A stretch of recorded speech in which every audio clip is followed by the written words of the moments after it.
சேலம் திமுக இளைஞரணி மாநாட்டில் சுமார் 5 லட்சம் பேர் பங்கேற்பதற்கான ஏற்பாடுகள் செய்யப்பட்டுள்ளதாக குறிப்பிட்ட அமைச்சர் கே என் நேரு, வாகனங்கள் ஜிபிஎஸ் முறையில் ஒருங்கிணைக்கப்பட்டு பார்க்கிங் செய்யப்படும் எனவும், உணவு, குடிநீர், கழிவறை என அனைத்து வசதிகளும் செய்யப்பட்டிருப்பதாகவும் தெரிவித்தார். இப்போது 1,26,000 நாற்காலிகள் போடப்பட்டிருக்கிறது. கிட்டத்தட்ட மற்ற எல்லா உணவு வசதி, அதே போல் குடிதண்ணீர் வசதி, அவருடைய கழிவு நீர் வசதி, அந்த நேரடியாக கழிவுநீர் அந்த வசதியும் செய்யப்பட்டிருக்கிறது.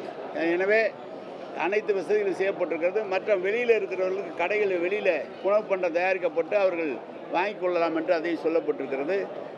கிட்டத்தட்ட எங்களுடைய கணிப்பு என்பது மாநாட்டுக்குள்ளாக ஒரு 2.5 லட்சம் பேர் இருக்கலாம், மாநாட்டுக்கு வெளியில் ஒரு 2.5 லட்சம் பேர் இருப்பார்கள்.